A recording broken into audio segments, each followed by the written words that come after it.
из-под глыб. Но вернемся на несколько лет назад, когда в стране только-только начиналась перестройка, а книги Льва Гумилева еще лежали в ящике письменного стола. В те годы историческая наука, защищенная от вольнодумия и вольнодумцев, заметно отставала от литературы. Как будто на часах историков был не 1985-86, а 1975. Не случайно «Капитаны» и «Жираф» пришли к читателю раньше Древней Руси и географии этноса в исторический период. В 1986 начали печатать стихи Николая Гумилева. Правда, и прежде отдельные стихотворения проникали на страницы хрестоматий, а имя Николая Степановича было известно даже читателям Большой советской энциклопедии. Русский поэт, принимал участие в работе издательства «Всемирная литература», вел занятия в поэтических студиях. Особенности поэзии Гумилева – чеканность ритмов, красочность, гордая приподнятость тона. Недостатки его поэзии – экзотичность, уход от современности, культ силы, восхваление волевого начала. Гумилев не принял революции, оказался причастным к контрреволюционному заговору и в числе его участников был расстрелян. И вдруг в апреле 1986-го, к столетнему юбилею Николая Гумилева, стихи этого контрреволюционера появились сразу в двух многотиражных изданиях «Литературной России» и «Огоньке». Публикация в «Огоньке» готовилась сотрудниками как целая спецоперация. В первой половине 80-х, еще при Анатолии Сафронове, вполне советском и даже одиозно-советском редакторе, в «Огоньке» печатали стихи Ахматовой, Цветаевой, Пастернака, но Гумилев оставался в лучшем случае хорошим контрреволюционным поэтом. Напечатать его стихи в журнале, одновременно популярном и официозном, решение политическое. К счастью для читателей Николая Гумилева, его юбилей пришелся на редакционное междуцарствие. Время убежденного коммуниста Сафронова кончилось, а эпоха Коротича, осторожного царедворца, который, кажется, шагу не делал, не посоветовавшись со своим патроном, секретарем ЦК Александром Яковлевым, еще не началась. Впрочем, без Яковлева обойтись все равно не могли. Чтобы заручиться поддержкой ЦК, пришлось прибегнуть к тяжелой артиллерии, составить письмо от имени деятелей культуры. Первым откликнулся академик Лихачев. Помимо Лихачева, письмо подписали академик Петренов-Соколов, лауреат Ленинской премии, главный редактор журнала «Химия и жизнь» и председатель Всесоюзного общества книголюбов. Писатели Валентин Распутин и Евгений Евтушенко. Оба находились тогда на вершине своего успеха. Подписали письмо и Вениамин Каверин, популярнейший прозаик, на книгах которого были воспитаны миллионы советских читателей, и художник Илья Глазунов, знаменитый и фантастически успешный, и, наконец, лауреат государственной премии, издатель и литературовед Илья Зильберштейн. Организационную работу провели сотрудники журнала. Ради подписи Валентина Распутина корреспондент «Огонька» Феликс Медведев специально прилетел в Иркутск, получил подпись и тут же улетел. Александр Яковлев не решился отказать таким солидным людям, и редакция «Огонька» получила вельможное согласие на публикацию. А могла ведь и не получить. Когда «Огонек» уже при Коротиче попытается напечатать ахматовский реквием, Яковлев своего согласия не даст. Коротич не станет спорить, а реквием напечатает «Либеральный Октябрь», уже не советуясь ни с Яковлевым, ни с Горбачевым. 16 апреля 1986 года вышел очередной номер «Огонька» с Лениным на обложке. Праздновалась 116-я ленинская годовщина. И еще 3 портретами Ильича в самом сердце журнала, где обычно печатали репродукции великих, талантливых или просто модных художников. В глубине журнала притаился и Гумилев. Публикация не такая уж и большая, с 26 по 28 страницу, при этом часть одной страницы заняла вступительная заметка Владимира Енишерлова, часть другой — фотография Гумилева, сделанная в 1921 году Напельбаумом. На 28-й странице верстальщик «Огонька» умудрился разместить 3 стихотворения, хотя часть страницы занял некролог Валентину Катаеву, а часть — фотографии хоккейных тренеров. В разгаре был очередной чемпионат мира. В подборку Гумилева вошли «Волшебная скрипка», «Капитаны», «Орел», «Лес», «Портрет мужчины», «Жираф», «Когда из темной бездны жизни», Андрей Рублев.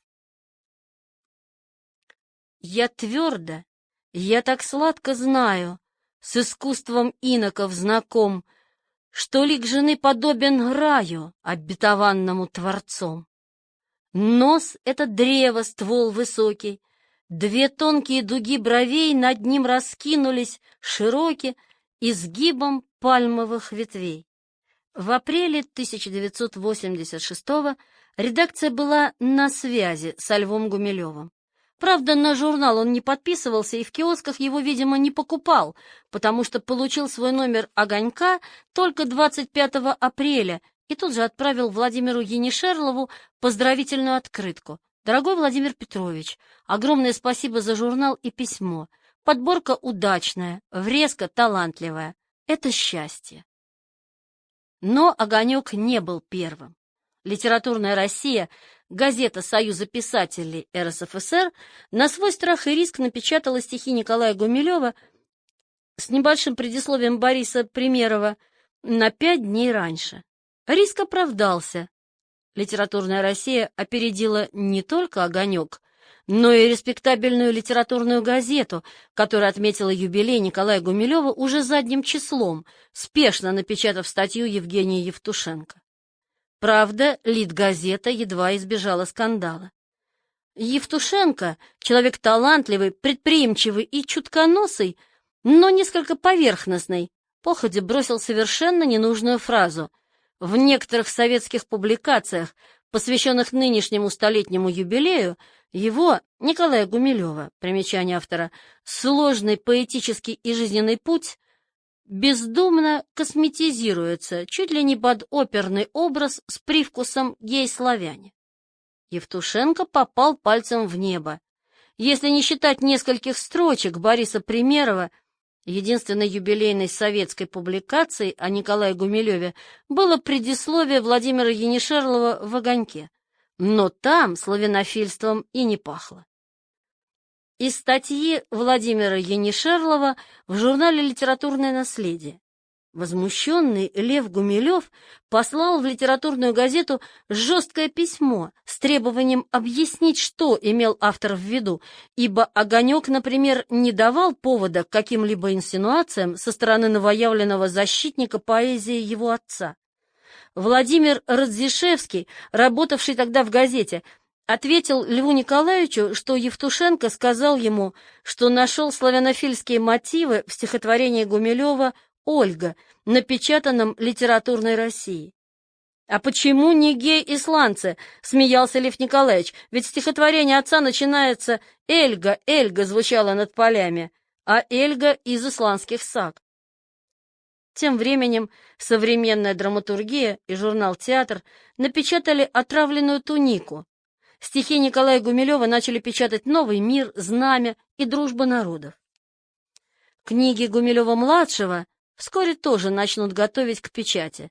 Времена менялись. В ноябре 1985-го защитил кандидатскую диссертацию Константин Иванов. В 1986-м на геофаке восстановили прерванный было курс народоведения. Льва Гумилева снова приглашали читать лекции в научно-исследовательские институты. Его слава и авторитет были уже так велики, что в первой половине 1986-го Лев Николаевич получил приглашение прочитать несколько лекций в МИДе. Опыт оказался неудачным. Аудитория поразила его своей косностью и тупостью, а сам лектор не понравился аудитории. Из интервью Льва Гумилева. Однажды меня, например, пригласили в МИД для того, чтобы я прочитал им лекцию о межнациональных отношениях. Я им рассказывал о том, что такое этнос, который теперь называют нация, какие фазы он переживает, и что от этих фаз можно ждать в будущем. Но там, в МИДе, по-видимому, хотели услышать советы, а я советов не даю. Советы — это по их части. Я могу научить человека разбираться в чем-то, но выписать рецепт я не могу и не хочу. Тем более, что все рецепты им без меня известны. Между юбилеями. В декабре 1986-го Гумилев приехал в Москву на 80-летие академика Лихачева. После юбилея Гумилева пригласили в Центральный дом литераторов. Там его принимали намного лучше, чем в МИДе. Лев Николаевич читал стихи отца. Многим тогда показалось, что звучит голос самого поэта, вспоминал Владимир Енишерлов. Правда, никто из присутствовавших не слышал, как читал стихи Николай Гумилев, но тем интереснее эффект, произведенный Львом Гумилевым. Он вообще очень хорошо читал стихи, особенно стихи Ахматовой и Николая Гумилева. С 1988-го начали издавать уже и книги Николая Гумилева. Разрешение на будущий выпуск лучших стихотворений Гумилева в библиотеке «Огонька» получили еще весной 1986-го. Тираж этой красно-белой серии — 100 тысяч. К лету 1986-го книгу уже подготовили к печати, но Коротич задержал ее выход до марта 1988-го. В том же 1988-м в либеральной Грузии вышел толстый, около 500 страниц, том стихотворений и поэм Николая Гумилева, а в Ленинграде Михаил Эльзон подготовил первое научное издание Гумилева в большой серии библиотеки поэта. А тем временем приближалось столетие Ахматовой, которое предполагалось отметить с масштабом государственным и даже международным. 1989 ЮНЕСКО объявило годом Ахматовой. Ленинградские власти загодя расселили Ахматовский флигель Фонтанного дома, хотя концепция будущего музея еще обсуждалась. Музей Ахматовой в 1988 числился филиалом музея Достоевского, что располагался совсем близко к дому Льва Николаевича. Гумилев по мере сил помогал советами и консультациями, но, в общем-то, создание музея его не слишком занимало. Еще в 1976-м Эмма Герштейн упрекала его в письме: «5-го 10 лет со дня смерти Анны Андреевны, пора бы заняться серьезнее вопросом о ее литературном наследии». Но Гумилев дорабатывал этногенез и биосферу Земли. Когда ему было заниматься литературным наследием? Где взять время и силы? Когда летом 1988 года Михаил Кралин уговаривал Гумилева прийти в Фонд культуры, где решалась судьба будущего музея, Лев Николаевич сначала отмахнулся.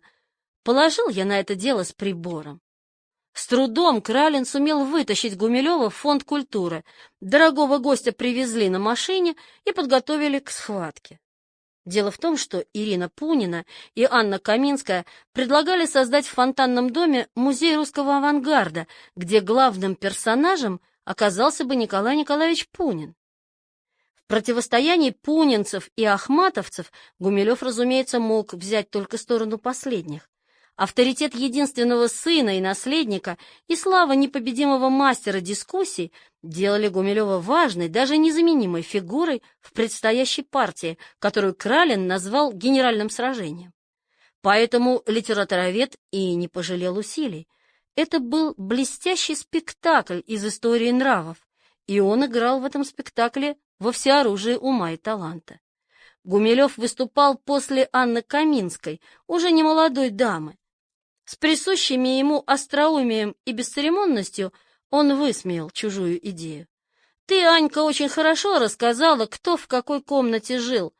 Только ты почему-то забыла упомянуть свою родную бабушку, Анну Евгеньевну. А ведь она была очень порядочным человеком. Ну ладно, давайте устроим музей-гарем. Ты, Ирка, развесишь фотокарточки своих любовников, я повешу свою птицу. То-то будет славно». Пунины этот бой проиграли. Но открывшийся в июне 1989-го музей Ахматовой Гумилев все равно не жаловал. Вероятно, из-за тягостных воспоминаний. Ведь на Фонтанке 34 прошли не лучшие годы. «Жить мне, надо сказать, в этой квартире было довольно скверно», — вспоминал он. Гумилеву больше нравился Народный музей Ахматовой, открытый еще в 1976 году в ПТУ на Кронштадтской, 15, благодаря усилиям простой учительницы Валентины Андреевны Беличенко и ее помощников. Любопытно, что ПТУ работала при судостроительном заводе имени Жданова. Возможно, Лев Николаевич недолюбливал музей Ахматовой по другой причине. Гумилеву не нравилось, что семейная жизнь его матери стала предметом научных исследований. А кому это, собственно говоря, понравилось бы? Есть такой анекдот, будто бы историку Петру Ивановичу Бартеневу, издателю журнала «Русский архив», явилась Екатерина Великая. «Сукин сын», — сказала государыня ученому, — «уж как я старалась многое укрыть от потомков, а ты узнал обо мне все». С этими словами императрица ударила историка веером по носу. Может быть, поэтому Лев Николаевич, в отличие от брата Орика, практически ничего не сделал, чтобы увековечить память любимого отца. В лучшем случае мог прочитать стихи на творческом вечере или проконсультировать очередного Гумилева-веда и рассказать немного о папе или о маме. Вот характерный случай. В субботний вечер 15 апреля 1989 года в Ленинграде состоялся вечер «Золотое сердце России», посвященный Николаю Гумилеву. Вечер вел Никита Толстой. Стихи читала Наталья Минаева. Режиссер Олимпиев показал киноленту «Африканская охота». Орест Высоцкий показывал слайд-программу об отце. Был там и Лев Гумилев в качестве гостя. Если Орест Николаевич последние годы жизни посвятил памяти отца, то Лев Николаевич был поразительно равнодушен даже к изданию его книг. Да плюнь ты на это! Либо напечатают его книгу, либо нет. Но нам с тобой это как мертвому клизма.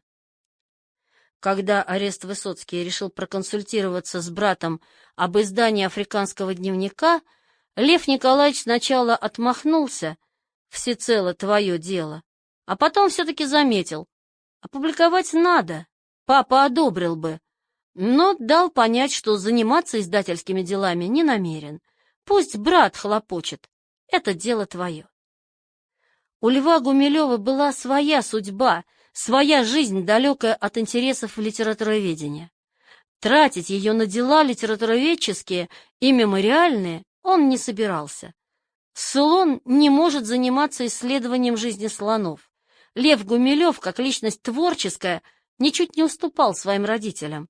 Вскоре он это докажет, а его слава, пусть ненадолго, но превзойдет славу отца. Высокий покровитель. Судьба Льва Николаевича решалась весной 1987 года в кабинетах ЦК КПСС. В марте Гумилев направил в ЦК на имя Лукьянова письмо, где и пожаловался, что научные издательства и журналы не печатают его книг. Вероятно, письмо посоветовал ему написать сам Лукьянов. С Анатолием Ивановичем Гумилев познакомился еще во времена Пунических войн. Лукьянов, квалифицированный юрист и сотрудник аппарата Президиума Верховного Совета СССР, попытался Гумилеву помочь, впрочем, без особого успеха. С тех пор деловое знакомство с юристом и перспективным советским чиновником не прерывалось, тем более что Лукьянов очень любил Ахматову, сам писал стихи под псевдонимами Осенев и Днепров и собирал фонотеку «Голоса поэтов». В его фонотеку попал и Лев Гумилев. 16 сентября 1986 года Лукьянов записал на магнитофон автобиографию Льва Николаевича. На нее я не раз ссылался в этой книге. Позднее Лукьянов оценит идеи Гумилева, но тогда, в 1986-м, ему, кажется, интереснее были родители ученого. Даже в записке, адресованной Александру Яковлеву, Лукьянов называет Льва Николаевича сыном Гумилева. Из воспоминаний Анатолия Лукьянова. Теперь я с трепетом вновь и вновь включаю магнитофон, чтобы услышать эту запись, в которой Лев Николаевич не только поведал обо всех перипетиях своей трудной жизни, но и прочитал 3 коротких стихотворения о подвигах Геракла, подаренных маленькому Леве отцом во время одного из приездов в Бежецк. Стихи эти не вошли в собрание сочинений Гумилева, но дело было не только в самих неопубликованных стихах знаменитого мэтра. Оказалось, что чтение этих стихов Львом Николаевичем удивительно точно совпадало по тембру и интонации с интонациями отца, запись голоса которого имелась у меня и была копией записи на восковом валике фонографа Петроградского института живого слова, сделанной в феврале 1920 года. В годы ранней перестройки начался новый карьерный взлет Анатолия Лукьянова. Он стал заведующим общим отделом ЦК КПСС, кандидатом в члены Политбюро. В 1989-м Лукьянов займет пост первого заместителя председателя Верховного Совета СССР, то есть формально второго после Горбачева лица в государстве. Издательство, науку, литературу курировал не Лукьянов, а все тот же секретарь ЦК Александр Яковлев. Лукьянов переадресовал ему письмо Гумилева и приложил записку следующего содержания: «Нельзя ли все же определенно и ясно выяснить в издательствах, чем они руководствуются, отказывая в публикации идей сына Гумилева?» Яковлев решение принимать не стал, а спустил письмо по инстанциям: Григорьеву в отдел науки и Склярову в отдел пропаганды. Те, в свою очередь, сделали запрос в Академию наук и получили из отделения истории Академии наук СССР ответ для Гумилева крайне неблагоприятный. Его содержание читателю известно, поэтому не стану на нем останавливаться. Интересно другое. Вопреки заключению академической комиссии, Григорьев и Скляров приняли решение в пользу Гумилева. Винити рекомендовали возобновить копирование этногенеза, а ректору Ленинградского университета, директору издательства «Наука» и главному редактору журнала «Вопросы истории» было поручено внимательно и объективно рассматривать представляемые товарищем Гумилевым работы. Несомненно, на решение Григорьева и Склярова повлияла позиция Лукьянова, который даже в записке для Яковлева подчеркнул, что хотел бы узнать результаты дела. Поддержка такого большого начальника предопределила дальнейшую судьбу сочинений Гумилева, тем более что в мае 1987-го Льва Николаевича поддержали еще одним письмом, адресованным Александру Яковлеву. «Мы обращаемся к вам с предложением опубликовать труды доктора исторических и географических наук профессора Льва Николаевича Гумилева, в первую очередь его капитальное исследование «Этногенез и биосфера Земли». Оппоненты Гумилева добились фактического запрещения его работ. О какой демократии или демократизации науки может идти речь, если маститый ученый лишен даже печатной возможности ответить своим оппонентам? Михаил Эльзон считает, что письмо было инициировано Дмитрием Сергеевичем Лихачевым, так как его подпись стоит первой. В письмах такого рода первым обычно стоит имя самого авторитетного, самого известного человека, а с Лихачевым в советских гуманитарных науках мало кто мог сравниться. Гумилев был знаком с Лихачевым со второй половины 60-х. В сохранившемся письме от 15 апреля 1969 года Лихачев приглашает Гумилева в гости. Неизвестно, воспользовался ли Гумилев приглашением Лихачева. В любом случае, друзьями они не стали, хотя, несомненно, относились друг к другу с интересом. Гумилев не уставал подчеркивать, что в своей трактовке слова о полку Игореве и повести временных лет опирается на исследования Лихачева, а Лихачев в 1984-м написал положительный отзыв на Древнюю Русь и Великую Степь и тысячелетия вокруг Каспия, тогда еще рукописи, которые Гумилев собирался депонировать. В 1987-м Лихачев вновь помог Гумилеву, но не был инициатором или составителем письма. Кроме Лихачевской, под письмом стоят подписи члена-корреспондента Академии наук СССР Валентина Янина, знаменитого историка и археолога. писателя Дмитрия Балашова и секретаря Новгородской писательской организации Бориса Романова. Эти подписи и указывают на истинного автора письма. По всей видимости, им был Дмитрий Балашов. С Валентином Лаврентьевичем Яниным, начальником Новгородской археологической экспедиции, Балашов был знаком и не раз у него консультировался, например, во время работы над романом «Младший сын». Поэт Борис Романов, бывший капитан дальнего плавания, как раз в 80-е годы стал покровителем Балашова. Однажды он даже выручил его будущую жену Ольгу, когда ее чуть было не отчислили из института за аморалку. Она жила с Дмитрием Михайловичем без регистрации в ЗАГСе. Этот бой друзья Гумилева выиграли. Уже осенью 1987-го публикации пошли одна за другой. Лукьянов и позднее не забывал Льва Николаевича. Когда Гумилеву показалось, будто издательство «Мысль» слишком долго тянет с его книгой «Древняя Русь и Великая степь», он, очевидно, снова прибег к помощи Анатолия Ивановича. Лукьянов тогда буквально топал ногами на руководство издательства «Мысль», требуя ускорить ее печатание. Только представьте, Анатолий Иванович Лукьянов, человек, которого в то время уже знает вся страна, он ведет заседание съезда народных депутатов вместе с Горбачевым, корректный юрист, доктор наук, топает ногами на издателей. Время Гумилева. Вторая половина 1987 года — начало невиданного взлета его славы. Осенью Гумилев прочитал в «Обществе знания» цикл лекций о славяно-русском этногенезе. В ноябре 1987-го «Вопросы истории» напечатали его статью «Люди и природа Великой степи». Еще одну статью напечатали «Известия ВГО». Следующие годы, с 1987 и по 1992, печатали все, что Гумилев только предлагал.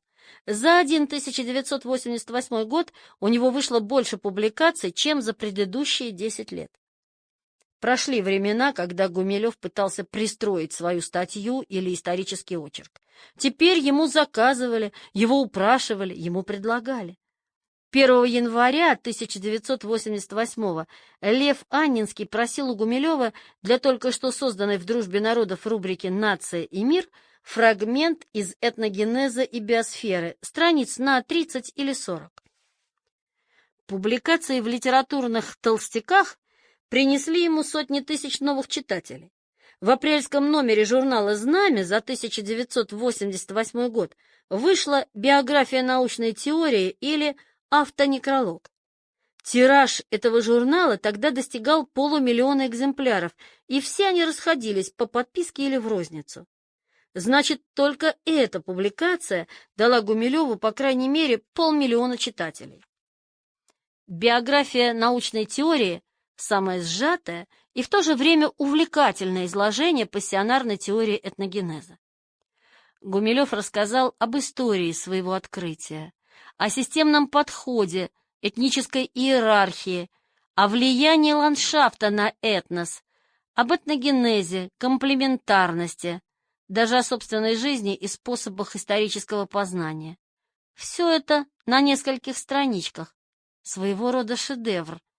Текст с литературной точки зрения безупречный, без единого лишнего слова.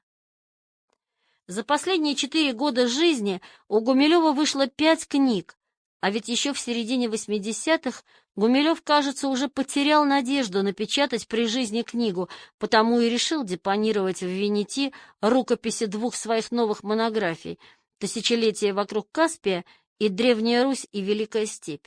Они считались, соответственно, 4 и 5 частями трактата «Этногенез и биосфера Земли». «Тысячелетие» — взгляд на историю Центральной Азии, Ближнего Востока, Европы и даже Китая с точки зрения пассионарной теории этногенеза. Здесь Гумилев показывает, как работает его теория этногенеза, если ее применить для анализа исторического процесса. С Древней Русью дело обстоит несколько сложнее. Судя по отзыву Дмитрия Сергеевича Лихачева, первоначально Древняя Русь и Великая степь состояла всего из 3 частей, Причем ее центральной частью был отвергнутый редакторами «Прометея» зигзаг истории. К зигзагу истории Гумилев написал введение, историко-географический обзор и эпилог. Так сформировалось ядро будущей книги. Временные рамки ее ограничивались XII веком, преддверием будущей погибели земли русской. Но откуда же взялось все остальное? Ведь окончательный вариант Древней Руси вдвое длиннее, а его хронологические рамки простираются до первой трети XV века. В этом нам поможет одно малоизвестное интервью, которое Гумилев дал для специального выпуска альманаха «Библиофила», посвященного монгольской книге. Работая над книгой «Деяния монголов», половина которой, 10 листов, уже готова, рассматривая исторические события с точки зрения пассионарной теории этногенеза, я пришел к фантастическому выводу. Войны монголов были оборонительными. Их все время трогали и вынуждали обороняться. А они давали сдачи так сильно, что побеждали. Ведь поводом для битвы под Козельском послужило убийство монгольских послов князем Мстиславом Черниговским. Войны с Венгрией, Хорезмом, Южным Китаем были вызваны теми же причинами, а не тягой к грабежу. Эти мысли хорошо знакомы читателю Гумилевской Древней Руси. В 1989 году «Деяния монголов» вошли в ее состав, подарив название 4-й части. Как это произошло, мы точно не знаем. Интервью Гумилева опубликовано в 1988, но записано было, вероятно, еще в 1987. Значит, Гумилев решил вместо 2 книг издать одну, зато гораздо более солидную. Возможно, решение это он принял не без влияния своего редактора. Редактировал «Древнюю Русь и Великую степь» Андрей Геннадьевич Шамарин, будущий банкир и писатель. Лев Николаевич, не терпевший редактирования и редакторов, с Шамариным подружился и даже собирался вместе с ним выпить водки, хотя тот и задавал Гумилеву самые интимные, самые ехидные вопросы, а сама редактура заняла 2 года. За полгода до появления Древней Руси издательство Ленинградского университета наконец-то выпустило «Этногенез и биосферу Земли». Отзыв на книгу написал Лихачев, а вступительную статью Рудольф Иц, заведующий кафедрой этнографии ЛГУ, вообще-то никогда не признававший пассионарной теории этногенеза. Иц вышел из положения, не покривив душой. Он оценил главный научный труд Гумилева прежде всего как первоклассное литературное произведение, осторожно заметив, что не знает ни одного этнографа, который принимает эту оригинальную теорию этногенеза. Из предисловия Рудольфа Итца к первому изданию «Этногенеза и биосферы Земли». Сознаюсь, что чтение увлекательных по манере изложения книг Льва Николаевича Гумилева нередко создавало у меня иллюзию чтения некоего научно-фантастического романа, где объективные факты истории соседствуют с блестящими логическими пассажами и даже домыслами, выстроенными в гипотетические цепи. Хотя автор допускает резкие суждения и обороты, нельзя не отдать должное яркости и даже определенной злободневности его описаний. Особенно автору удались описания мрачно-трагических периодов в жизни этноса, которые он иллюстрирует примерами из истории древнего мира. Честный, осторожный и консервативный Иц был, конечно, не одинок. Теорию Гумилева в научном мире теперь не только ругали, но и обсуждали. Академические народы Азии и Африки, с 1991 года журнал «Восток», откликнулись на этногенез и Древнюю Русь доброжелательными, хотя и несколько ироничными рецензиями чимерисской. Наступило время Гумилева. Тираж первого издания «Этногенеза» 11 тысяч был личным рекордом Гумилева, однако для 1989 года он был уже явно недостаточен. Книгу расхватали, с первых же дней она превратилась в библиографическую редкость. Достать ее в Ленинграде или Москве было практически невозможно. Критику Вячеславу Огрызко удалось купить этногенез только в далеком Кемерове. В 1990 году Гидрометеоиздат выпустил «Этногенез» уже потрясающим для научной книги тиражом 50 тысяч, но и на этот раз книга очень быстро разошлась. В том же 1990-м издательство «Наука» 30-тысячным тиражом напечатало лекционный курс Гумилева под предельно наукообразным, но бессмысленным названием «География этноса в исторический период». В «Советском писателе» 100-тысячным тиражом вышли беседы Гумилева и Панченко, а еще год спустя в уже совсем не советском, охваченном азербайджанским национализмом Баку, напечатают «Тысячелетие вокруг Каспия». Гумилев становился звездой. В 1989 году на ленинградском телевидении записали 15 лекций Гумилева. В том же году наконец-то пустили в эфир цикл лекций, записанных на ленинградском радио в 1981 году. Теперь о Гумилеве и его теории этногенеза узнали миллионы. Есть сведения, что Гумилев уже в 1990 году начал получать престижные премии. Но документальных подтверждений этому немного. В хронике Ольги Новиковой упомянуто, будто в 1990-м Ленинградский университет наградил Гумилева первой премией за этногенез и биосферу Земли. Между тем сохранился документ, опубликованный, между прочим, даже на сайте Гумилевика. Это диплом о присуждении Гумилеву университетской первой премии за этногенез и биосферу Земли, но датирован он 25 января 1993 года. Гумилева уже полгода не было на свете. В 1991 году Чемерисская начала свою рецензию на Древнюю Русь и Великую Степь так: «Большая радость, но вместе с тем и большая ответственность начать рецензию с поздравления. Осенью минувшего года Лев Николаевич Гумилев за книгу «Древняя Русь и Великая Степь» удостоен государственной премии». Однако больше ни в одном источнике нет упоминаний о награждении Гумилева этой премией, второй по значимости после Ленинской. Да и сам Гумилев ни разу не упоминал о государственной премии, а ведь он любил признание и славу, так что вряд ли из скромности не сообщил бы о такой награде. Документы, подтверждающие это награждение, тоже неизвестны. Значит, Чемерисская путает.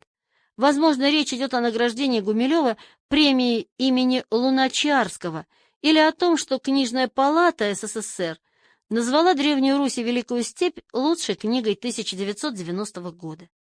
Позднее Гумилев получит много наград, от азербайджанской алмазной звезды Гаджи Зейналабдина Тагиева до премии Вехе, присужденной Государственной Думой Российской Федерации.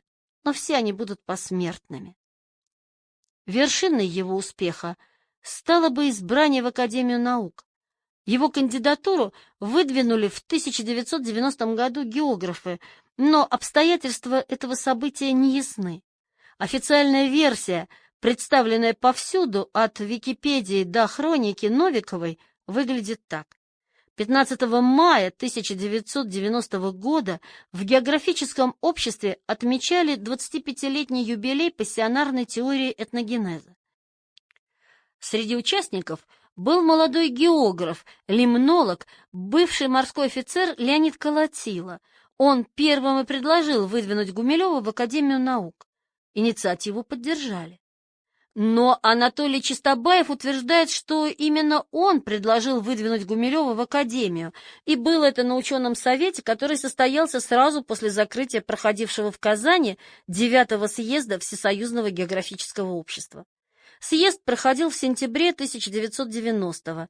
Академик Трешников в это время уже тяжело болел и в Казань не приехал. Руководил работой съезда Сергей Лавров, который, как ни странно, предложение Чистобаева не поддержал, отмолчался. Невозможно представить, что Чистобаев не знал о майском выдвижении Гумилева. Так или иначе, в Академию ученого выдвинули, но 7 декабря 1990-го на заседании Президиума Академии наук Гумилева забаллотировали. Из воспоминаний Саввы Ямщикова. Мы с Львом Николаевичем на кухне и позвонили из Москвы, сообщили: Гумилеву, что он не избран в членкоры. Я попробовал сгладить ситуацию. Лев Николаевич, вы расстроились. Он и тут все обратил в шутку. Савелий, бросьте. Ну, есть немножко осадок. Но разница только в том, что если бы я получил звание, мы бы выпили одну бутылку, а теперь нужно две, потому что вроде бы я и достоин, а в то же время нет. Решение президиума было предопределено. Еще несколько лет назад именно комиссия отделения истории Академии наук СССР до последнего выступала против даже публикации работ Гумилева. Спустя всего 4 года превратить изгоя в академика – это было слишком. Академия наук в позднесоветские времена представляла собой закрытую корпорацию со своими правилами игры, традициями, особой системой личных связей. Одного научного авторитета для вступления в академию могло и не хватить. Игорь Михайлович Дьяконов был в научном мире намного более авторитетным человеком, чем Гумилев. Однако и его в академию не пустили. Возможно, припомнили востоковеду нарушение академической субординации, многолетнюю вражду с Струве. Пришлось Дьяконову, крупнейшему в России специалисту по истории Древнего Востока, довольствоваться статусом академика Российской академии естественных наук РАЕН. Всего 3 недели спустя, после неудачи в Академии наук СССР, академиком РАЕН стал и Гумилев. Его избрали 29 декабря 1990 года. РАЕН создали в августе 1990 в противовес бюрократизированной Академии наук. Когда Гумилева избирали в РАЕН, статус и дальнейшая судьба этой академии были неясны. В наши дни РАЕН – общественная организация с репутацией весьма двусмысленной. РАЕН избирала в почетные члены Рамзана Кадырова, в действительные члены Григория Гробового, известного также как Иисус Христос во втором пришествии. Но в 1990 году о таких чудесах еще не ведали, а потому Лев Николаевич был, видимо, доволен. До конца дней будет подписываться академик РАЕН Л.Н. Гумилев. В годы всеобщего признания и громкой славы противники Гумилева никуда не исчезли. В советской этнографии с новой антигумилевской статьей выступил Виктор Козлов. В 1990 году вышла многострадальная полемическая статья Якова Лурье, написанная еще по горячим следам дискуссии между Гумилевым и Рыбаковым. Лурье, как мы помним, основательно прошелся не только по Гумилеву, но и по могущественному в начале 70-х академику. Однако Лурье дали понять, что антирыбаковскую часть статьи следует убрать. Он поступил иначе, напечатал свою статью 18 лет спустя, когда появилась возможность критиковать и не таких светил, как Рыбаков. В апрельском номере «Невы» за 1992 год под рубрикой «Политический клуб. Альтернатива» появилась целая подборка антигумилевских материалов. Открывалась она гневным, с обвинениями в антисемитизме, письмом в редакцию некого Александра Тюрина. Критика Игоря Дьяконова и Льва Клейна была мягче, причем Игорь Михайлович даже заинтересовался теорией этногенеза, а Лев Клейн защитил Гумилева от обвинений в антисемитизме. У Гумилева оказалось много не только оппонентов, но и недоброжелателей, и даже врагов. Однажды я заказал в Свердловской областной научной библиотеке журнал «Знамя», чтобы своими глазами увидеть первую публикацию гумилевского автонекролога. Оказалось, что какой-то неведомый читатель, скорее всего, как раз в том далеком 1988-м, оставил на статье Гумилева довольно злобные комментарии с синей шариковой ручкой, а завершил и вовсе потрясающей фразой: «Да сдохни скорее, уж из ума выжил». От всей души надеюсь, что галантный Лев Николаевич первым пропустил неизвестного читателя в царство теней. Но такой комментарий тоже свидетельство популярности.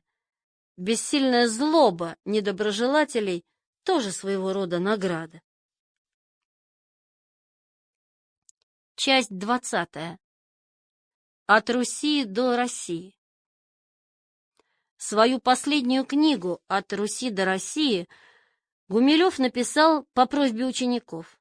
Это была научно-популярная книга, предназначенная прежде всего школьникам, а также всем, кто интересуется историей, но не любит читать толстые монографии с сотнями ссылок на источники и обширными историографическими обзорами. «От Руси до России» нуждалась в хорошем редакторе. Академик Панченко написал предисловие, но заниматься редактурой ему было недосуг, да он никогда и не стал бы за это браться. Александр Михайлович хорошо знал характер своего друга. Редактором книги обозначен Фомин, он же занимался составлением исторических карт. В работе над рукописью участвовал Вячеслав Ермолаев, бывший аспирант Гумилева. К сожалению, редакторы пропустили даже фактические ошибки. Вот Гумилев пишет, будто первый московский князь Даниил, младший сын Александра Невского, воевал мало, а единственным его завоеванием стала Коломна. На самом деле Даниил расширил земли своего княжества по меньшей мере в 3 раза. Из маленького удела оно превратилось в одно из самых значительных княжеств Северо-Восточной Руси.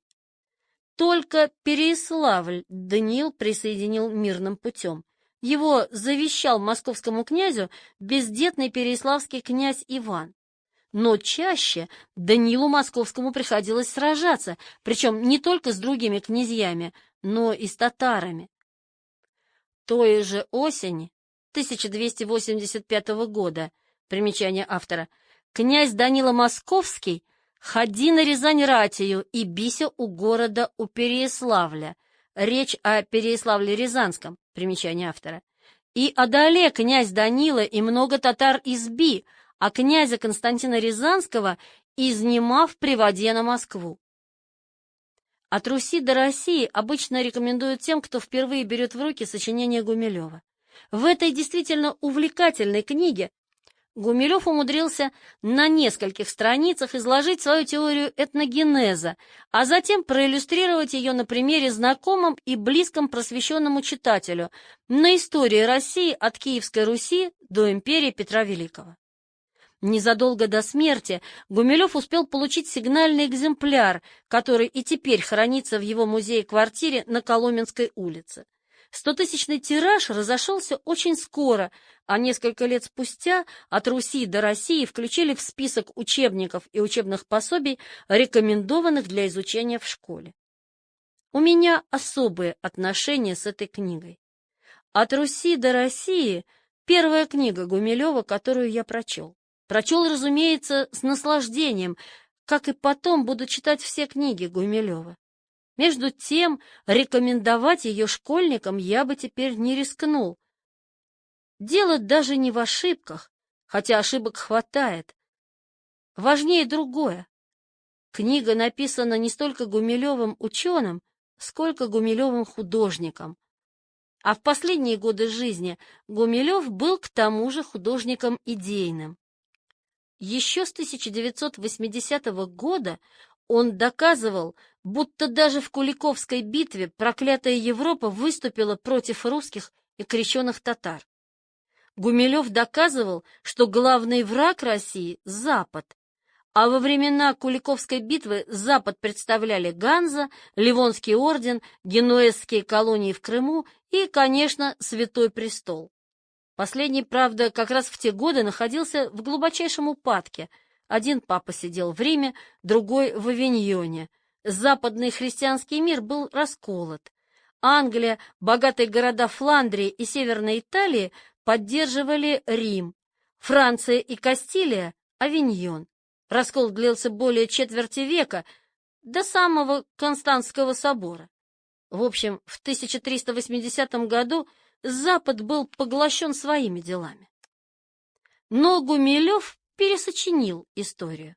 Мамая он представил марионеткой жадных генуэзцев, которые хотели получить концессии на Руси в районе Великого Устюга.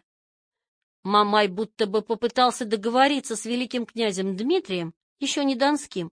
Если бы Дмитрий согласился на эту сделку, Московская Русь в очень короткое время превратилась бы в торговую колонию генуэзцев. И хотя многим в Москве предложение казалось выгодным, свое слово сказала церковь. Преподобный Сергий Радонежский заявил, что с латининами никаких дел быть не может. В общем, Мамаю отказали, и он, исполняя приказ генуэзских купцов, пошел воевать. Эта история производит впечатление как на простых читателей, так и на историков.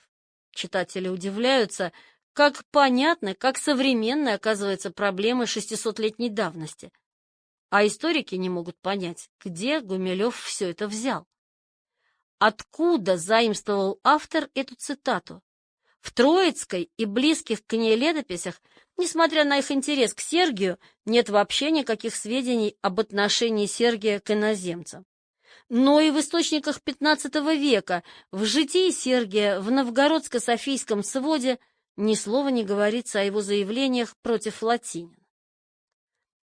Источники богатого подробностями повествования Гумилева о событиях вокруг Куликовской битвы остаются неизвестными, пишет ироничный и дипломатичный Яков Лурье. Остается вспомнить известную нам опечатку «Древняя Русь в воспоминаниях» Льва Гумилева. Перед нами не открытие ученого, а плод художественного вымысла, очень талантливого, а потому и убедительного вымысла. Он создавал здесь новую художественную реальность, которая теперь кажется убедительнее реальности исторической. Итальянские наемники, фряги или фрязи, действительно участвовали в Куликовской битве на стороне Мамая, но нет никаких оснований считать самого Мамая генуэзской или венецианской марионеткой. Гумилев почему-то полагал, будто у Мамая не было денег на вербовку наемников, поэтому он и обращался к иноземным купцам. Но Золотая Орда была обширным и небедным государством. Мамаю хватало собственной казны. Ни русские историки, ни летописцы, современники Куликовской битвы или позднейшие переписчики не искали здесь католический след, им такое даже и в голову не приходило. Никто до Гумилева не приписывал победу военной доблести перешедших на русскую службу татар. Впрочем, Лев Николаевич в своих книгах подавал эту мысль осторожно, намеками, зато в лекциях не стеснялся самых фантастических заявлений. Например, московских бояр, составлявших и правительство, и думу, и совет, и высшее и среднее командование войск, Гумилев почему-то назвал незаконными потомками хана. Забавная версия, ведь в одной только Куликовской битве погибло 483 боярина, не только московских, но и ростовских, можайских, серпуховских, суздальских, владимирских, костромских, переяславских, звенигородских, угличских. Да, ханы времени не теряли, трудились вовсю. На несчастье Гумилева в летописях сохранилось слишком много сведений о Куликовской битве и ее героях, чтобы мы могли, как в случае с хазарскими евреями, полагаться на реконструкции. Откроем Симеоновскую летопись, где есть краткий список русских военачальников, погибших на поле Куликовом. Читаем.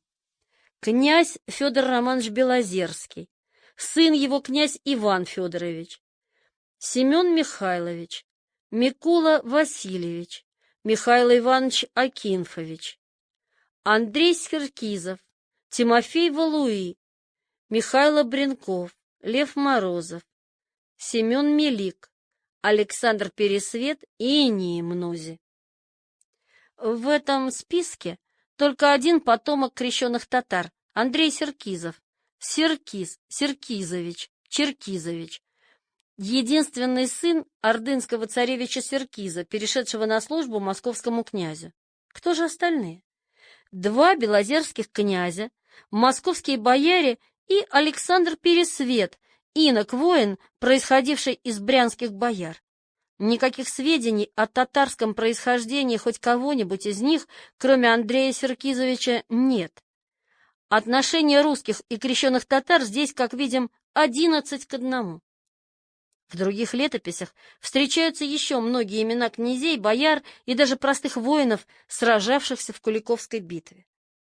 но достоверных сведений о крещенных татарах и там не найти. Если орда Мамая и в самом деле была разноплеменной, то войско великого князя Дмитрия Ивановича состояло почти исключительно из русских. Во всех источниках подчеркивается, что на битву вышли именно русские люди, и сражались они за землю русскую, за веру христианскую. Победа на Куликовом поле — это русская победа. Если уж говорить о нерусских участниках битвы, то в первую очередь следует упомянуть вовсе не татар, а литовцев. Великий князь литовский Егайло Альгердович был союзником Мамая, но вот его сводные братья Андрей и Дмитрий за несколько лет до Куликовской битвы перешли на русскую службу. Молвит Андрей Альгердович своему брату: «Брат Дмитрий, два брата мы с тобой, сыновья Альгердовы, а внуки мы Гедеминовы, а правнуки мы Скаломендовы. Соберем, брат, любимых панов удалой Литвы, храбрых удальцов, и сами сядем на своих борзых коней и поглядим на быстрый Дон, напьемся из него шлемом воды, испытаем мечи свои литовские, а шлемы татарские, а с улицы немецкие, а кольчуги басурманские». Оба князя в Куликовской битве сражались плечом к плечу с русскими князьями и боярами русского или скандинавского происхождения. Между прочим, двоюродный брат московского великого князя, один из героев битвы, князь Владимир Андреевич Серпуховской, был женат на дочери Альгерда Елене, сестре Егайла. Наконец, надо вспомнить о главном герое битвы, об организаторе победы. Именно этот человек расставлял полки, то есть планировал военную операцию. Именно он со своим засадным полком нанес решающий удар по войску Мамая и переломил ход сражения. Это был нарочитый воевода и полководец изрядный, лучший военачальник в армии московского князя. Речь идет о князе Дмитрии Волынском Боброке. Он был тоже Гедеминовичем, Андрею и Дмитрию приходился двоюродным братом. Как видим, Запад был скорее на стороне князя Дмитрия. Что касается Егайла, то он, вопреки мнению Гумилева, в 1380 году еще не был ни католиком, ни западником. Он был прагматиком, а потому заключал союзы то с Тевтонским орденом, то с Польшей, то с Ордой. Между прочим, в 1381 году Тохтамыш дал Егайле ярлык на великое княжение, то есть формально литовский князь признал ненадолго себя вассалом того самого простодушного степного хана, что был так любезен сердцу Льва Николаевича. Только в 1386 году Егайло крестился в католическую веру и стал польским королем Владиславом. Историческая реальность XIV века слишком далека от исторических фантазий Льва Николаевича. Первым критиком татарофильской интерпретации Куликовской битвы стал Петр Николаевич Савицкий. Еще в январе 1958 года он узнал из письма о неортодоксальных воззрениях Льва Николаевича на Куликовскую битву, однако новую интерпретацию истории не принял. «Мне кажется, что вы несколько преувеличиваете. Здесь и далее выделено Савицким, примечание автора, роль татар на русской стороне в Куликовской битве. Ведь в наших летописях сохранились довольно подробные списки и собравшихся ратей, и павших в сражении, и можно ручаться, что огромное их большинство — коренные русские люди». Однако версия Гумилева понравилась не только наивным читателям, но и Вадиму Кожанову, серьезному филологу, ученику Михаила Михайловича Бахтина, сотруднику Академического института мировой литературы. Гумилева Кожанов критиковал за неточности, но принял именно его версию. На поле Куликовом воевали не с Востоком, а с Западом, не с евразийскими кочевниками, а с наемниками проклятых латинин. Писатель и фольклорист Дмитрий Балашов, находившийся под сильным влиянием Гумилева, тоже согласился с автором «От Руси до России». Принял татарофильскую версию и Сергей Лавров, президент Русского географического общества, достойный, порядочный человек и серьезный ученый. Почему так случилось? Чтобы продолжать разговор, нам придется вернуться в 20-е годы XX века. Волшебное слово «евразийство» сейчас известно даже тем, кто не выучился читать. Между тем, мало кто понимает его смысл. Не уверен, что даже советники и референты, подсказавшие Путину и Назарбаеву словосочетание «Евразийский союз», вполне понимают, о чем речь. Понятие стало слишком общим, слишком расплывчатым. Любого тюркофила у нас называют евразийцем. Любой тюркский, монгольский, а иногда и палеосибирский народ называют евразийским. Любой совместный с Казахстаном, Киргизией или Узбекистаном проект, будь то таможенный союз или какой-нибудь фестиваль, тут же норовят связать с евразийством. Первоначально же евразийство возникло как идейное течение, больше политическое, чем философское или тем более научное. Евразийство. История евразийства начинается в Софии, где в 1920 году 30-летний русский филолог Николай Сергеевич Трубецкой, эмигрант, недавно получивший место в Софийском университете, опубликовал небольшую брошюру под названием «Европа и человечество». Главная мысль князя Трубецкого — европейцы только собственную культуру считают общечеловеческой, хотя она в сущности не хуже, но и не лучше всех прочих культур. Более того, высших и низших культур вообще нет, писал Трубецкой, предвосхищая Тура Хейердала и современных идеологов мультикультурализма. Дело тут не в том, что «дикари» в кавычках по своему развитию ниже европейцев, а в том, что развитие европейцев и дикарей направлено в разные стороны, что европейцы и дикари по всему своему житейскому укладу и по вытекающей из этого уклада психологии максимально отличаются друг от друга. Высших и низших культур и народов вообще нет, а есть лишь культуры и народы, более или менее похожие друг на друга. Европеизацию Трубецкой считал безусловным злом. Всякий народ, решивший присоединиться к Европе, теперь светит отраженным светом и даже уподобляется обезьяне, которая подражает чужим повадкам.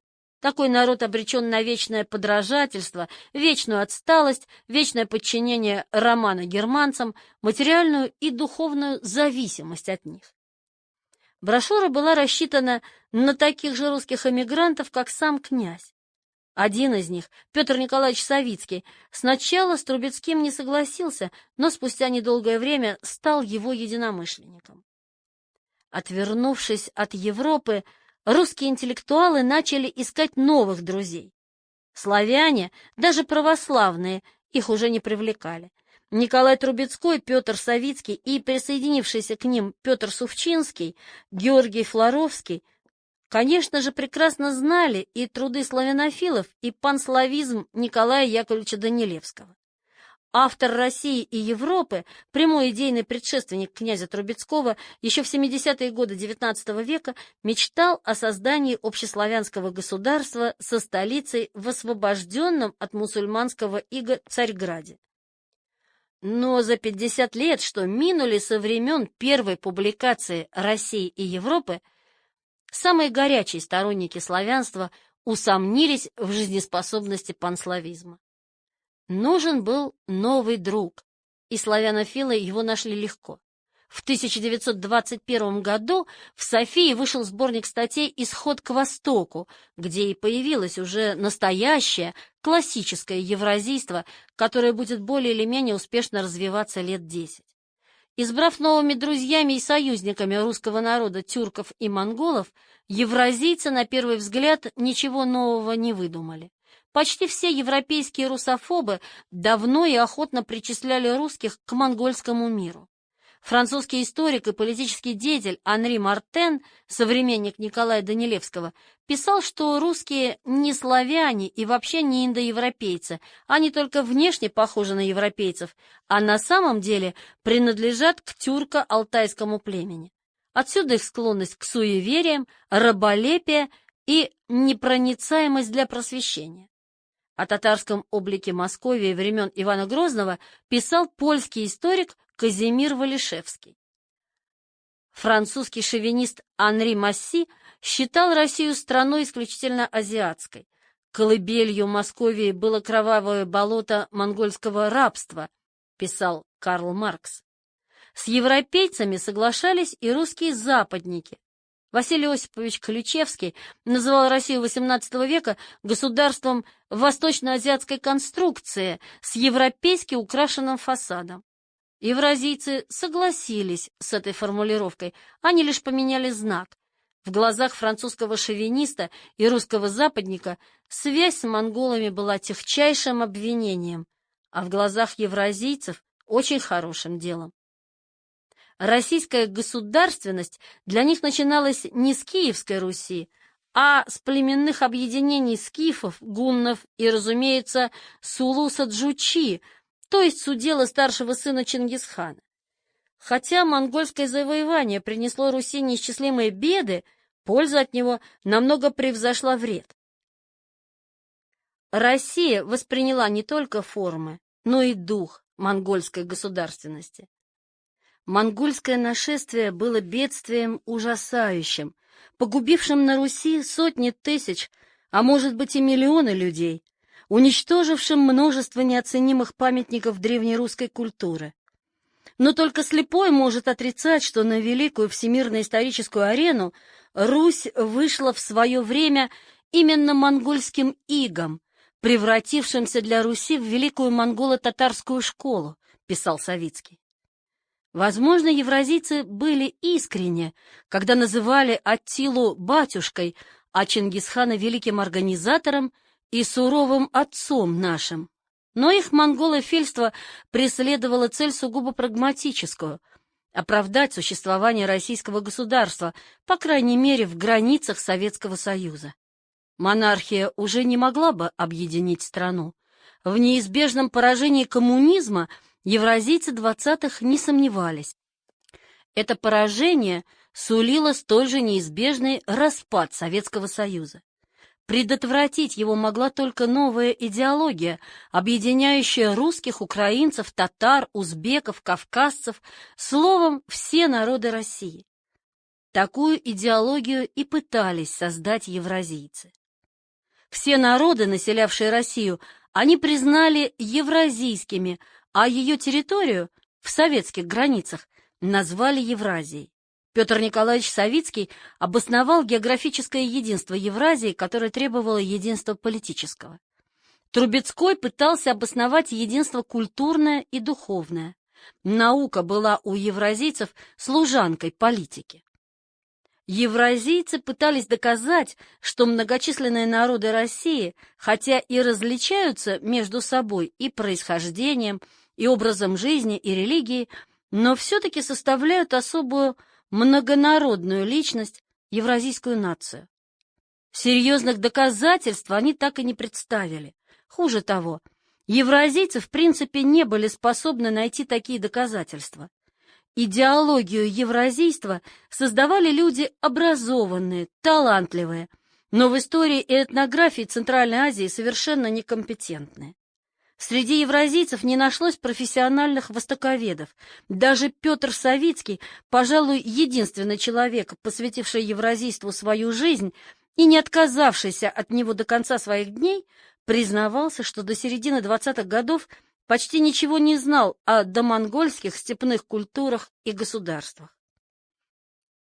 В 20-е Савицкий начал следить за публикациями по истории Центральной Азии и даже изобрел термин «кочевниковедение», который 30 лет спустя очень понравится Льву Гумилеву. «Пламенное сердце кочевника-веда» — вот что нужно для того, чтобы охватить в полноте историю Старого Света, писал Савицкий Гумилеву. Увы, даже самое пламенное сердце не заменит профессиональной подготовки историка и филолога, а филологическая подготовка Савицкого для кочевника-веда не подходила.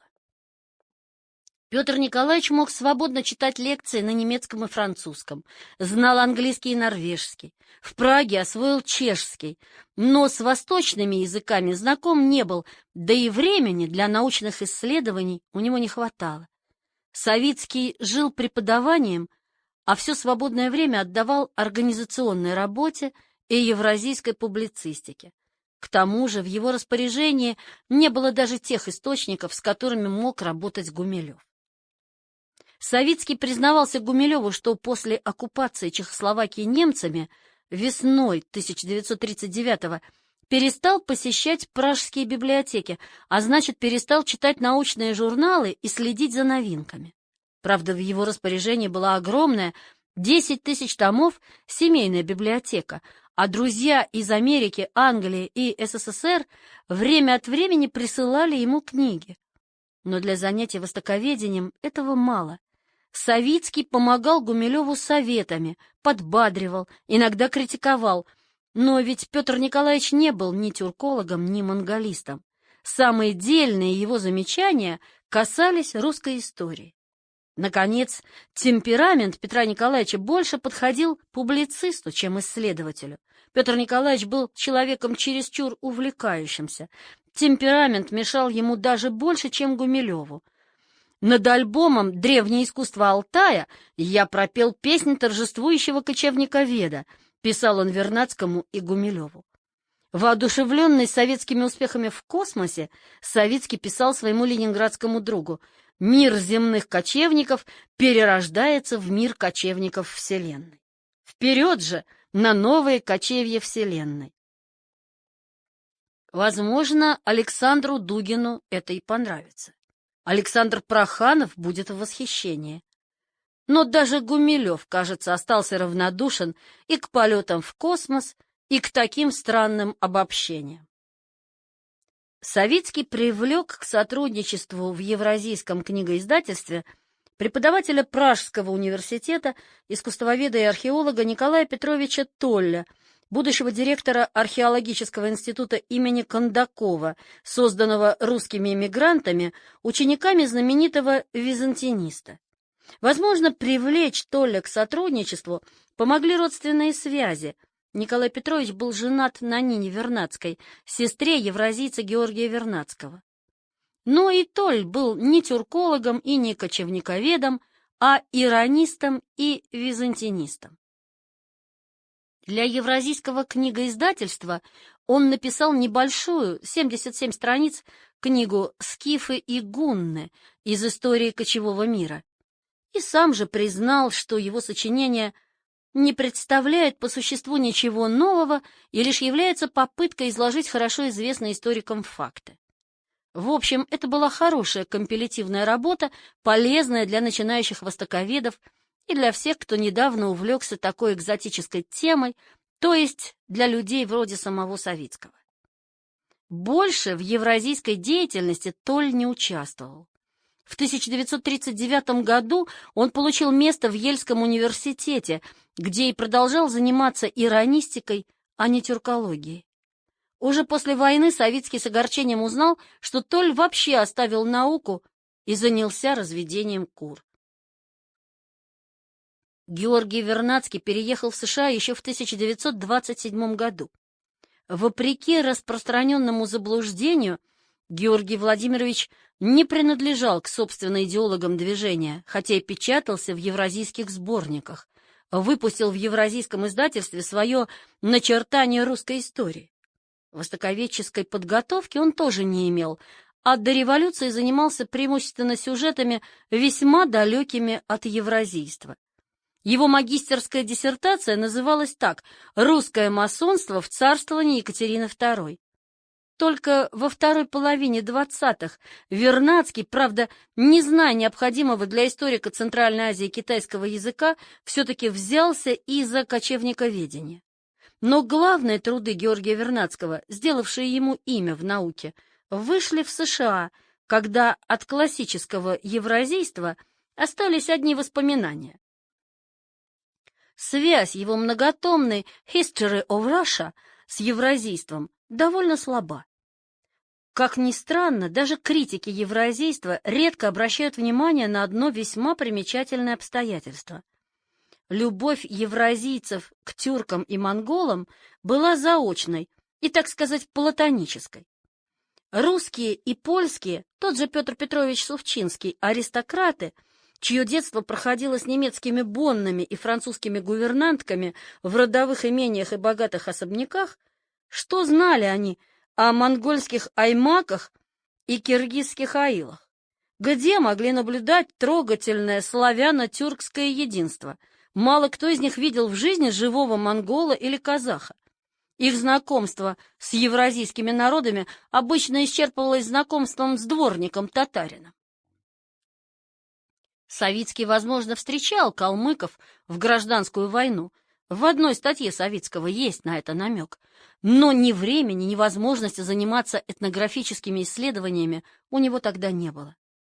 Годы гражданской войны Савицкий провел в основном за границей, в Париже, где служил представителем Деникина. Не зря отец Георгий Флоровский, сам бывший евразиец, обратил внимание на прекраснодушное невежество своих бывших товарищей и посоветовал им изучить хотя бы печальную историю православных миссий в евразийском мире, прежде чем судить о евразийском единстве. Евразийцы, не знавшие толком ни Азии, ни Евразии, между прочим, и не стремились поближе познакомиться с киргизами, монголами и татарами. Даже Николай Трубецкой, больше других хваливший Чингисхана и его преемников, предпочитал жить не в Урге или Кашгаре, а в прекрасной Вене, куда он перебрался уже в 1922 году. Корсавин жил во Франции, потом в Литве. «Я большой обличитель Запада. Смею думать, знаю его, но не приемлю», признавался Савицкий Гумилеву. Латиницу и ту Савицкий называл нечестивой, английский язык — тарабарским языком. Тем не менее, не принимавший Запада Савицкий почти всю жизнь прожил именно на Западе, хотя однажды Петру Николаевичу представилась возможность побывать на просторах Евразии. Много лет он провел в мордовском Дубровлаге. Вскоре после смерти Сталина Савицкий вышел на свободу и вернулся в Прагу. Он много ездил по нелюбимой Европе, но никогда не стремился попасть в любимую Азию.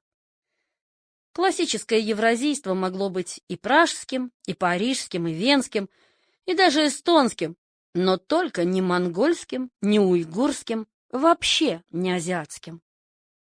Дело евразийцев было обречено и по другой причине. Евразийцы оставались людьми православными, некоторые из них глубоко верующими.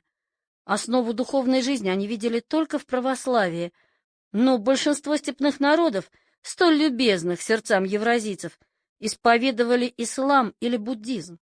К этим религиям евразийцы относились пренебрежительно или прямо враждебно. В их глазах догматика ислама была бедной, плоской и банальной, мораль грубой и элементарной. К буддизму относились еще хуже, его прямо считали разновидностью язычества. Николай Трубецкой, посвятивший восточным религиям специальную статью, назвал буддизм проповедью духовного самоубийства, в которой видна печать сатаны. Индуизм внушал Трубецкому не меньшее отвращение, потому что ведические боги слишком уж смахивали на бесов. Горячая религиозность, которую недоброжелатель непременно назвал бы фанатизмом, евразийцам немало повредила. Духовным антагонистом православия для них был даже не коммунизм, а католицизм. Противоборство с ним казалось столь важным, что один из первых евразийских сборников «Россия и латинство» был посвящен этой теме. Специально для борьбы с латинством пригласили Льва Корсавина, человека эрудированного и весьма искушенного в богословии, религиозной философии, истории христианства. Все недостатки Корсавина я очень хорошо знаю, но знаю и то, что в будущем придется еще страшно бороться с латинством, и в этом отношении он ни с кем не сравним. Я думаю привлечь Корсавина только как спеца, писал Сувчинский Трубецкому. Уже к середине 20-х Корсавин стал душой знаменитого евразийского семинара в Каламаре, пригороде Парижа, где сформировался один из важнейших центров евразийства. Но и другие евразийцы вносили свою лепту в дело борьбы с фантомом католической опасности. Савицкий сравнивал католицизм с большевизмом, причем не в пользу первого. Жертвы большевиков погибают, но спасают душу. Католики же ведут человека к духовной гибели, от истины полной к извращению истины, от Церкви Христовой к сообществу, предавшему начало церковное в жертву человеческой гордыне. Сувчинский опасался, что католичество вновь, как в смутное время, попытается овладеть русским народом. На каких облаках они жили? Страстная вера привела к политической слепоте. Вот уж кому в 20-е годы было не до экспансии, так это католикам. Римский папа со времен объединения Италии жил в своем Ватиканском дворце на птичьих правах. Только в 1929 году Муссолини заключит с папой конкордат и позволит ему воссоздать крошечное государство в центре Рима. Во Франции все левые партии, от радикалов до коммунистов, отличались бешеной ненавистью к католической церкви. Гадину давили при всяком удобном случае. Они уже добились отделения церкви от государства, вытеснив религию в частную жизнь. Отсталая Испания, скованная диктатурой Прима де Риверы, стояла на пороге жесточайших гонений на церковь, которые начнутся, как только к власти придет Народный фронт. В такой обстановке католицизму было явно не до религиозных войн с православием. Удар евразийцев пришелся в пустоту. Благодаря усилиям Николая Трубецкого, Петра Савицкого и особенно юриста Николая Алексеева, евразийство превратилось в оригинальную политическую идеологию. Евразийцы надеялись, что их учение со временем займет место коммунизма, неизбежный крах которого ожидался в самом скором времени. Перефразируя Маркса, Савицкий утверждал, евразийцы объясняют историческую деятельность и в то же время ставят своей задачей сделать ее иной. При всей своей ненависти к Западу евразийцы оставались подлинными европейцами, а потому идеи заимствовали не в Китае или Иране, а в Италии или Германии. Политическим строем евразийского государства должна была стать идеократия, то есть власть элиты, сформированной на основе приверженности людей, в нее включенных, идеи правительницы, идеи силы. Но разве перед их глазами не было примера? Идеократия евразийцев напоминает не только политический режим Советского Союза, но и фашистский режим в Италии. Будем справедливы к евразийцам. Слово «фашизм» здесь неуместно. Да и настоящий фашизм в 20-е годы не был так страшен. Гитлер еще только шел к власти, а Муссолини скорее привлекал стороннего наблюдателя, чем отпугивал. Италия не знала ни массового террора, ни расизма. В 30-е годы евразийцы будут уже куда осторожнее писать об идеократии. Князь Трубецкой заявит, что идеей правительницей может служить только благо совокупности народов, населяющих Россию и Евразию. С этим трудно поспорить, но мысль в сущности банальная. Русская интеллигенция еще с XIX века плохо воспринимала идеи, враждебные ее обычному западничеству. О славянофилах за пределами Москвы едва знали. Их журнал «Русская беседа» издавался в убыток. Алексей Степанович Хомяков писал Ивану Сергеевичу Аксакову, который с 1858 года стал фактически главным редактором журнала: «Беседа не может существовать сама по себе, и причина этому очень грустная. Для нее нет в России читателя».